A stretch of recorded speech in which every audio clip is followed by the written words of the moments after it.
ఎన్నో రకాల థ్రిల్లర్స్ మనకి తెలిసిందే. రామ్ గోపాల్ వర్మ గారి థ్రిల్లర్ జానర్ అనేది చాలా ప్రత్యేకం. అందులో పాలిటిక్స్‌ని మిక్స్ చేస్తే ఏ విధంగా ఉంటుందో మనకి రక్త చరిత్రతోనే చూపించారు. రక్త చరిత్ర నుంచి మొదలుపెట్టి వ్యూహం వరకు వచ్చారు. సో ఇప్పుడు ఎలాంటి వ్యూహం పనబోతున్నారు, అది థ్రిల్లర్ జానర్లో ఎలాంటి ఫ్లేవర్ మిక్స్ చేయబోతుంది పొలిటికల్ థ్రిల్లర్ జానర్లో అనేది మనం రాము గారిని అడిగి తెలుసుకుందాం. బాస్, మీరు మాకు బాస్ ఫిల్మ్ మేకింగ్లో. సో మా ప్రయాణం మీ నుంచి ఆరంభమైంది కాబట్టి, సో వర్మ గారు, థ్రిల్లర్ అనేది మీ స్పెషల్ జానర్ అయితే పాలిటిక్స్ని అందులో కలపడానికి వాట్ ఎక్సైట్స్ యూ అనేది మొదటి ప్రశ్న. ఐ ఫీల్ అంటే పొలిటికల్ థ్రిల్లర్ అనేది అంత కరెక్ట్గా అదే నేను చెప్పలేను. Vyooham I would consider political drama actually. అంటే థ్రిల్లర్ అంటే మనకి జనరల్ వాడుక భాషలో ఒక ఇన్వెస్టిగేటివ్ ప్రాసెస్ ఏమవుతుంది అని ఉంటుంది. But this is more drama between the principal characters. YSR గారు పోయిన తర్వాత ఏర్పడిన పరిస్థితుల్లో ఆ పొలిటికల్ వ్యాక్యూమ్ని ఫిల్ చేయడానికి ఎవరెవరు ఎలాంటి ఎజెండాలు వ్యూహాలు పన్నారు అనేది basic plot of the film. Yeah. So behind after the Rajasekhara Reddy గారు కాలం చేసిన తర్వాత ఎలాంటి ఇన్సిడెంట్స్ జరుగుంటాయి అనేది కల్పిత కథైనా ఖచ్చితంగా? నో, కల్పిత కథ కాదు ఇది. ఇప్పుడు బేసిక్ పాయింట్ మనకి ఒకటి డొమైన్లో ఉంటుంది. ఇది పబ్లిక్గా వాళ్ళు చెప్పింది అవ్వచ్చు, వేరే వాళ్ళు చెప్పింది అవ్వచ్చు, లేకపోతే జర్నలిస్టులు తెలుసుకుని రాసింది అవ్వచ్చు. సో ఇలాంటి వేరియస్ సోర్సెస్ నుంచి తీసుకున్న ఇన్ఫర్మేషన్ నేను ఆ డాట్స్ కనెక్ట్ చేసి నాకు అర్థమైన పర్సెప్షన్లో నేను తీసాను. ఏం జరిగింది అల్గారిథం అనేది రెడీ అయిందంటారు స్క్రిప్ట్లో. స్క్రిప్ట్ అల్గారిథం అనేది ఒకటి ఉంటుంది కదా. కరెక్ట్. సో ఆ స్క్రిప్ట్ డిజైన్ చూసినప్పుడు most of the film makers will try their level best to get a perfection. అంటే కమరాజ్యంలో కల్పరెడ్డిలో ఆల్రెడీ ఇదే టైప్లో వచ్చింది. And power star that is not true. ఇప్పుడు కమ్మరాజ్యం అనేది ఒక ఫిక్షనల్ స్టోరీ. జగన్ గారు గెలిచిన తర్వాత ఇలాంటి రెండు వేరే వేరే గ్రూపులు వస్తే ఒక ఈక్వేషన్, పవర్ బ్యాలెన్స్ అనేది చేంజ్ అయినప్పుడు పవర్ ఈక్వేషను కొన్ని అవుతాయి. అది so it is a fictional and almost ఒక సటారికల్ ఫిల్మ్ అది కమ్మరాజ్యం. లక్ష్మీస్ ఎన్టీఆర్ అనేది ఇట్ ఈజ్ ఒక 30 years బ్యాక్ 25 years బ్యాక్ జరిగిన ఒక ఇన్సిడెంట్. ఏంటి దాని వెనకాల ఉన్నది ఇదని. Power star just a short film made for effect. అదేమి దానికి ఇది లేదు. బట్ అదే వరుసలో వచ్చిన సినిమాగా అనిపిస్తుంది చూస్తే. ఎందుకంటే వ్యూహం అనేది ఇట్స్ ఎ ట్రూ స్టోరీ. వ్యూహం అనేది ఇవాళ జరుగుతున్న ఇన్సిడెంట్లు, మొన్నటి వరకు జరిగిన ఇన్సిడెంట్లు, ఇంక్లూడింగ్ సిబిఎన్ గారు జైలుకి వెళ్ళటం కూడా ఉంటుంది. సో జరుగుతున్న దాన్ని చేజ్ చేసి సినిమా తీయటం అనేది ఇప్పుడు నాకు తెలిసి ఇంతవరకు ప్రపంచ చరిత్రలో ఫస్ట్ టైం ఉంటుంది అది. ఓకే. ఇప్పుడు రక్త చరిత్ర తీసుకుంటే పరిటాల రవి గారి టైం అది తెలుగుదేశం పార్టీకి ఫ్లేవర్లో ఉన్న ఒక ఇది అనిపించినా కానీ కంప్లీట్ రామ్ గోపాల్ వర్మ ఫ్లేవరే కనిపిస్తుంది మాకు. అక్కడ ఒక ఇంటెన్సిటీతో కూడిన ఒక డ్రామాయే కనిపిస్తుంది. రక్త చరిత్ర 1 అవ్వచ్చు, 2 అవ్వచ్చు. Casting Vivek Oberoi or star hero Suriya అవ్వచ్చు మీరు చేసినా కానీ, ఇక్కడికి వచ్చేసరికి అజ్మల్ అమీర్ తప్పించి మిగతా వాళ్ళందరూ కొత్త నటులే. అందులోనూ రెజంబలెన్స్ ఆఫ్ ఫేసెస్ ఆఫ్ ది నిజమైన పీపుల్ ఎవరైతే ఉన్నారో వాళ్ళు. సో దానికన్నా ఇక్కడ ఆ యొక్క ఫ్లేవర్ అనేది, ఒక ఇంపాక్ట్ అనేది దానికన్నా ఇక్కడ తగ్గింది. ఇలాంటి మీకే అనిపిస్తూ ఉంటుంది కదా ఫిల్మ్ మేకింగ్. ఇప్పుడు ఫిల్మ్లో అనేది ఒక పుల్ ఫ్యాక్టర్ ఉంటుంది. పుల్ ఫ్యాక్టర్ అంటే అర్థం ఏంటంటే దేనికోసం మనం సినిమా చూస్తాము. యాక్టర్ కోసం చూడొచ్చు, ఏదో ట్రైలర్లో వినూత్నమైన విజువల్స్ ఏదో ఉంటే చూడొచ్చు, లేదా సబ్జెక్ట్ మ్యాటర్ మీద ఇంట్రెస్ట్ ఉండొచ్చు, లేదా మనకి తెలిసిన క్యారెక్టర్ మీద సినిమా అని ఉండొచ్చు. ఇలాంటి వేరే వేరే వేరే ఫ్యాక్టర్స్ ఉంటాయి దాంట్లో. ఇప్పుడు ఇక్కడ రియల్ లైఫ్ పీపుల్ మీద బేస్ చేసిన సినిమా కాబట్టి ఆ రిజంబ్లెన్స్ అనేది మెయిన్గా పెట్టుకున్నాను.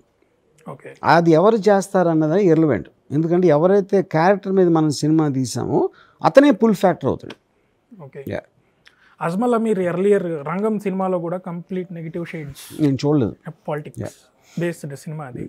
It is one of the iconic film అనేది అది వచ్చింది. బట్ ఇక్కడ వైఎస్ జగన్మోహన్ రెడ్డి గారి క్యారెక్టర్ని రెజంబ్లెన్స్ చేసేటప్పుడు ఈ మాత్రం ఛాయలు రానివ్వకుండా చేసాడు. నేను అదే ఓకే.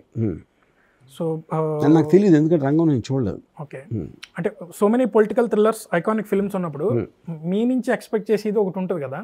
ఇప్పుడు వ్యూహానికి చాలా అడ్డంకులు వచ్చాయి. జనరల్గా ఎలక్షన్స్ టైం దగ్గర పడింది.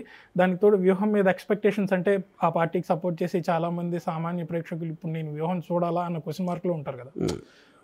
To grab the attention of more people what you have to do అనేది యాక్చువల్లీ పబ్లిసిటీ దాంట్లో మీ దగ్గర మీరు నేర్చుకోవాలి, చాలామంది ఫిల్మ్ మేకర్స్ నేర్చుకోవాలి.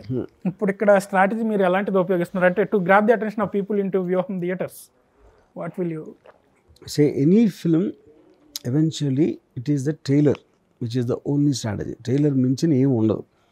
కాకపోతే సినిమాలో ఉన్న విషయం ఒక సబ్జెక్ట్ మ్యాటర్ బట్టి ఏదో ఇంటర్వ్యూలో చెప్పడానికో ట్వీట్ పెట్టడానికో లేకపోతే ఏదైనా ఒక స్లోగన్ ఇయటానికి అలాంటి వాటికి పనికి వస్తుంది ఆ జానర్ బట్టి.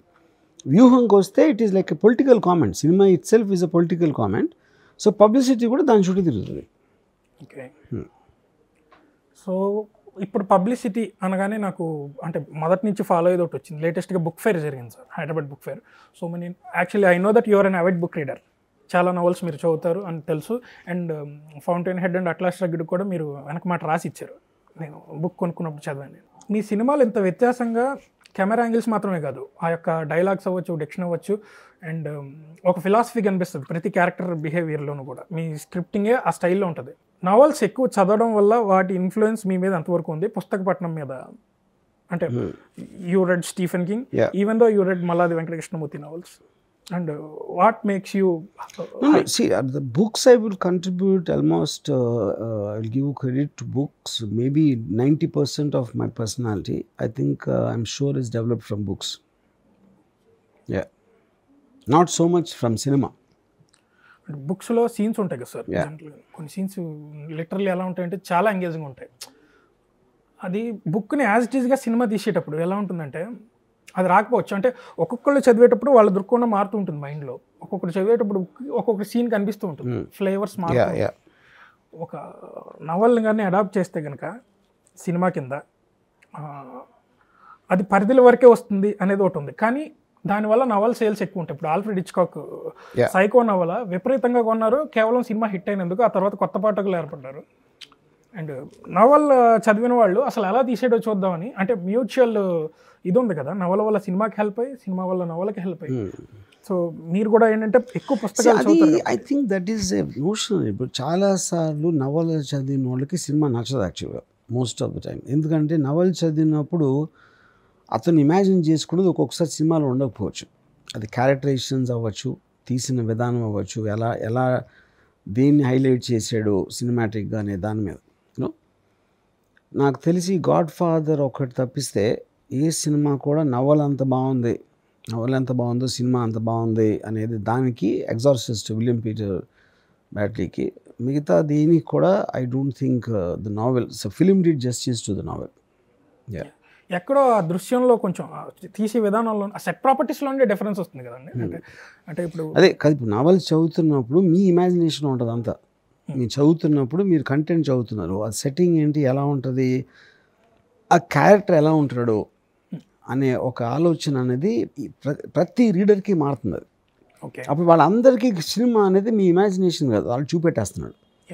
అప్పుడు వాళ్ళందరికీ వాళ్ళు ఉన్న ఇమాజినేషన్లో ఒక కామన్గా మ్యాచ్ అవడం అనేది ఇంపాసిబుల్ థింగ్. అది నవల క్లిక్ అయిన తర్వాత సినిమా ఆడకపోయినా కానీ సినిమా చూసిన వాళ్ళు బుక్ను కొనుక్కునే ఛాన్సెస్ ఉంటాయి. సినిమా నేను ఎప్పుడు చేయలేదు.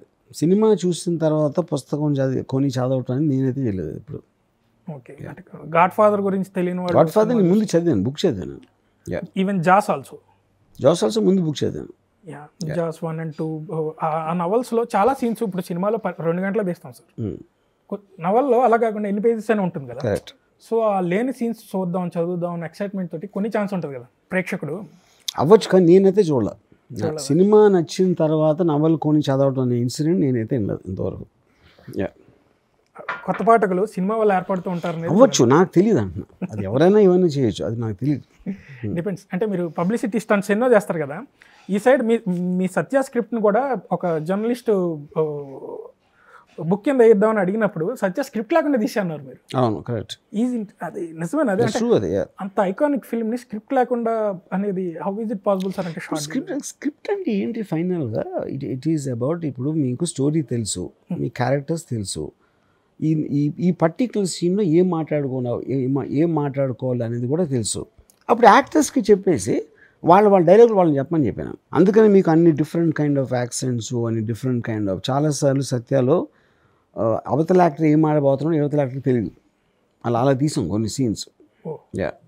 అప్పుడు ఆ స్పాంటేనియస్లో చాలా అథెంటిక్ రియలిజం వచ్చింది దానివల్ల. బీకు క్యారెక్టర్ ఇలాగే ఉండాలి అని ఆ పర్టికులర్ కాస్ట్యూమ్ డిజైనింగ్ చేయించడం అవ్వచ్చు, యాక్సెంట్ అవ్వచ్చు, పర్టికులర్ కాస్ట్యూమ్ డిజైనర్ లేడు సత్యకి. ప్రతి క్యారెక్టరు ఇంకా ఫర్ ఎగ్జాంపుల్ బీకు మాత్రే మనోజ్ వాజ్పేయి తనే వెళ్ళి తనకు అనిపించిన బట్టలు కొనుక్కుని వచ్చాడు. కాస్ట్యూమ్ డిజైనర్ లీడ్ సినిమాకి. అంటే ఇది ఎలా వచ్చిందంటే సార్ స్పెక్యులేషను, ముందు హీరోగా అంటే సత్య క్యారెక్టర్గా, సారీ టు డైవర్ట్ ఫ్రమ్ యోగం to Satya, film making process మీద కొంచెం ఎగ్జాంపుల్ కింద అడగాల్సి వస్తుంది. సో ఐ జస్ట్ సత్య క్యారెక్టర్కి జేడి చక్రవర్తి కాకుండా ఫస్ట్ మనోజ్ వాజ్పేయి అవ్వడం వల్ల స్టార్టింగ్ అలా మొదలైందని విన్నాను నేను. దెన్ మీరు జేడీని పిలవడం అలా ఫైనల్. ఇప్పుడు నేను ఇందాక చెప్పినట్టు సత్యకి అసలు స్క్రిప్ట్ లేదు టు స్టార్ట్ విత్. సత్య అనే క్యారెక్టర్ తోటి చేద్దాం అని అనుకుని దానికి మనోజ్కి చెప్పాను అది.